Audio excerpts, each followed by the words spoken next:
For the past 3.5 years, we have enjoyed a historic climb in the Dow Jones Industrial Average, going from 15,000 points in February of 2016 and climbing to 29,500 in February of 2020.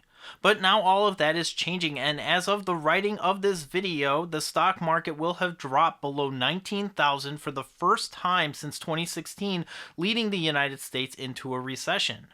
Compound that with all the social distancing recommendations, a lot of people are going to feel the financial strain sooner than later.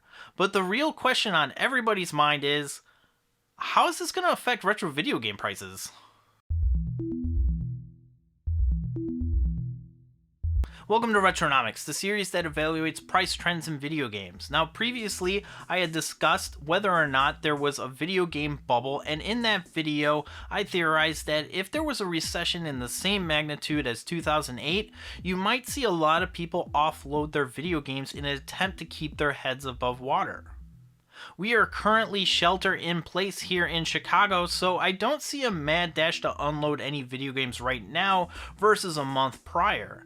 Now, that doesn't mean that things won't change. In fact, given that there are 18% of our current workforce not earning money right now because of those recommended social distancing, pretty soon rent and other bills will be due, and some people might decide to sell off items that they couldn't manage to keep. But don't be expecting those prices to drop anytime soon. While the data on video game prices wasn't available for a lot of games in 2008, you still have some data, and it's not like there was a bottom falling out of those prices. But in 2008 and 2009, that was just the start of the retro video game craze, so to say that the 2008 recession didn't impact video game prices is kind of misleading. In fact, most game prices stayed steady and then started spiking in 2011. Could video game prices be affected by this 2020 recession? Well, the prices will probably not plunge back to 2009 levels, but you probably will see a noticeable correction. The more popular rare gem games like Earthbound and Little Samson will still remain high, but you might see a lot of fringe expensive games drop considerably, as people might just decide to keep the essentials and get rid of the bloat first. Speaking from experience, when I lost my job in 2010, I didn't immediately sell off my entire collection to make ends meet.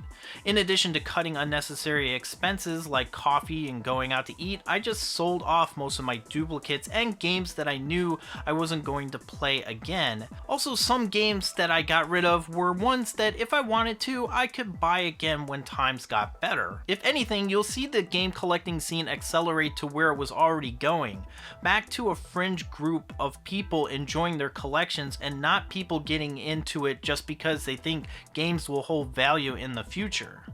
The video game collecting craze kind of peaked in 2016, and now we're seeing a plateau of video game prices.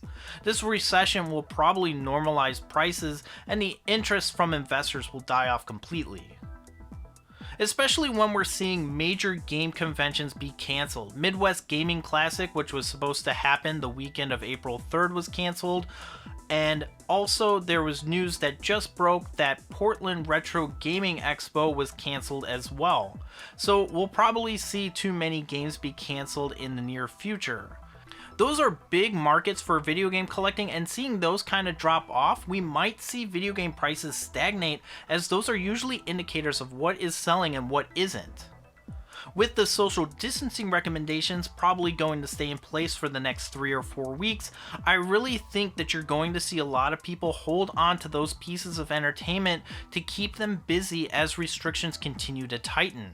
As a matter of fact, the Ring Fit adventure game for the Nintendo Switch has seen a huge spike in price as people are looking for fitness alternatives since most gyms have shut down. They even closed down the casinos in Las Vegas, so I'm pretty sure it will get a lot worse before it gets better. I'm currently playing Jackbox and Rainbow Six with my friends over Zoom, and while it's only been a couple of days, I'm sure it'll get really boring in the next couple of weeks, and I'll be playing some of my backlog. So if anything, if you were planning on getting rid of video games, now would be the time to sell, as more people are probably looking to pass the time. To circle back to the actual recession though, we should also consider the difference between this one and the one in 2008. The 2008 recession was caused by predatory lending and a lot of people defaulting on loans that they had no business taking out. Then credit froze, making it very difficult to keep businesses moving.